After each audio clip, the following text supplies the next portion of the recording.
नाजरीन, नए अपडेट्स के साथ मैं हाजिर हूँ कुर्बान बलूच। साबिक वज़ीर-ए-आज़म इमरान खान के पिंडी ऐलान के बाद हुक्मरान इत्तेहाद में खलबली मच गई है। हुक्मरान इत्तेहाद ने सर जोड़ लिए कि मौजूदा निज़ाम को, असेंबलियों को कैसे बचाया जाए। वज़ीर ख़जाना इसहाक डार पहले की तरह सरगर्म हो गए हैं और उसके साथ साथ मुस्लिम लीग नून की क़यादत ने अहम इजलास तलब कर लिए हैं। कल का शुरू होने वाला हफ्ता एक मरतबा फिर अहम होगा और ये फैसले होंगे कि पंजाब असम्बली को, AG के असम्बली को, GB असम्बली को, KP के असम्बली कैसे बताया जाए और मौजूदा सिस्टम को कैसे चलाया जाए। कल पिंडी में तहरीक इंसाफ के चेयरमैन और साबिक वज़ीर आज़म इमरान खान साहब ने अहम ऐलान किया। इसके हवाले से दो बातें चल रही हैं। एक बात यह है कि इमरान खान ने जंग छोड़कर भागने का रास्ता अख्तियार किया, क्योंकि ये जदोजहद लंबी थी, कठिन थी, मुश्किलात थी, गिरफ्तारियां होती और उसके अलावा इसके जमात के लोग भाग जाते। सूरत हाल जो भी बनती, इमरान खान ने ऐलान कर दिया कि उसकी जमात असेंबलियों से निकल रही है, उसकी तारीख का तयन अभी होना है। इसके हवाले से ज़राए कहते हैं कि इमरान खान, जिसकी सियासत दूसरों के आसरों पर चल रही थी, वो अपनी मंतकी अंजाम को पहुंची। पिंडी में इमरान खान को तवक्को ये थी कि उसको फेस सेविंग मिलेगी। नए इंतखाबात के हवाले से, कबल वक्त इंतखाबात के हवाले से पिंडी से कोई सदा सुनी जाएगी, लेकिन ऐसा नहीं हुआ। उसके बाद तहरीक इंसाफ के पास, इमरान खान के पास कोई चारा नहीं था कि वो बड़ा ऐलान करते ताकि पार्टी की इमेज को, क़यादत की इमेज को और कारकुनों की इमेज को बचाया जाता।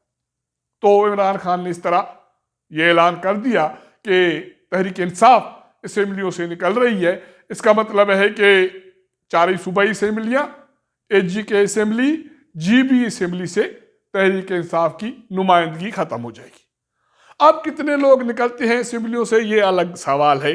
अभी इस पर वर्कआउट शुरू हो जाएगा कि कितने लोगों को रोका जाए कि वो इमरान खान का साथ ना दे। अब इमरान खान का साथ कितने लोग देते हैं, कितने नहीं देते, ये तो अलग बात है। लेकिन इमरान खान ने जो ऐलान किया, उससे ये सूरत हाल तो जरूर बनी है कि हुक्मरान इत्तेहाद, जो आर्मी चीफ की तकर्री के बाद काफी इजी हो गई थी, उसके लिए एक मरतबा फिर मुश्किलात की सूरत हाल पैदा हो गई है। पिछले 2 माह हुक्मरान इत्तेहाद इंतहाई दबाव में थी, आर्मी चीफ की तकर्री के हवाले से, इमरान खान की लॉन्ग मार्च के हवाले से। तो आखिरकार इमरान खान का लॉन्ग मार्च तो इख्तिताम को पहुंच गया, लेकिन इमरान खान ने एक नया पेंडोरा बॉक्स खोल दिया। अब उन्होंने नया पेंडोरा बॉक्स खोला, अपने पाँव पे कुल्हाड़ी मारी, खुदकुश हमला किया या जंग से भाग गए, ये अलग सवालात हैं। इस पर सोशल मीडिया पे प्रोग्राम भी हो रहे हैं। लेकिन अब हुक्मरान इत्तेहाद वाले क्या करेंगे?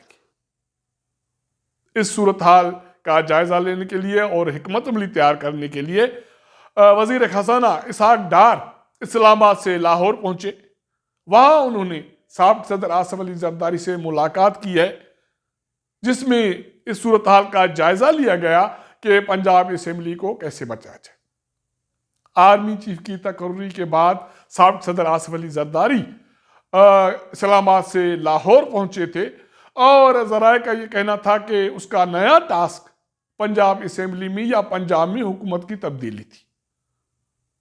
इसके हवाले से इमरान खान ने उसका टास्क आसान बना दिया। तो इसहाक डार की उस मुलाकात में पंजाब असेंबली में या पंजाब में हुकूमत की तब्दीली के हवाले से और वज़ीर आला की तब्दीली के हवाले से मुशावरत हुई है कि जब इमरान खान असेंबली से निकल जाएंगे या तहरीक इंसाफ असेंबली से निकल जाएगी, तो फिर क्या परवेज़ इलाही को वज़ीर आला बरकरार रखा जाए या वज़ीर आला मुस्लिम लीग नून का हो, क्योंकि तहरीक इंसाफ पंजाब असेंबली से निकल भी जाएगी तो उसके बावजूद पंजाब असेंबली में हुकूमत कायम करने के लिए इत्तेहादी जमातों के पास या उनके इत्तेहादियों के पास अराकीन की तादाद मौजूद है।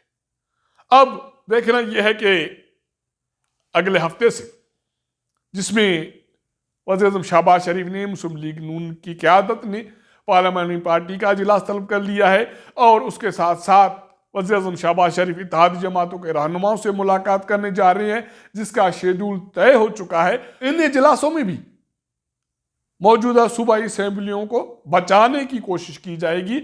इसके हवाले से हिकमत अमली बनाई जाएगी, क्योंकि पंजाब असेंबली से जहां तहरीक इंसाफ और काफ लीग की मुश्तरका हुकूमत है, केपी के असेंबली जहां तहरीक इंसाफ की हुकूमत है, आज़ाद कश्मीर जहां तहरीक इंसाफ की हुकूमत है, जीबी असेंबली जहां तहरीक इंसाफ की हुकूमत है।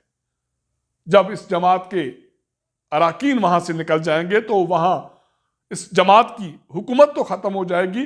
तो सवाल ये उठता है कि उसके बाद ये असेंबलियां भी कायम रह पाएंगी या नहीं रह पाएंगी। तहरीक इंसाफ की नुमाइंदगी तो सिंध असेंबली में भी है, बलोचिस्तान असेंबली में भी उसकी नुमाइंदगी मौजूद है। तो इस तरह एक नया बहरान पैदा होने जा रहा है, जिसको रोकने के लिए, फिलहाल उसको सहारा देने के लिए, इस निज़ाम को बचाने के लिए हुक्मरान इत्तेहाद के रहनुमा सरगर्म हो गए हैं। इसाक डार की साबिक़ सदर आसिफ अली ज़रदारी से मुलाकात, वज़ीर-ए-आज़म शहबाज शरीफ की तरफ से पार्लियामानी पार्टी का इजलास तलब करना, इत्तेहादी जमातों के रहनुमाओं के साथ मुशावरत करना, राब्ते तेज करना इस सिलसिले की कड़ी है। अब देखना यह है कि कल से शुरू होने वाले हफ्ते के दौरान सूबाई असेंबलियों की मुस्तकबिल के हवाले से, इमरान खान की मुस्तकबिल के हवाले से क्या हिकमत अमली सामने आती है। अब तक के लिए इतना।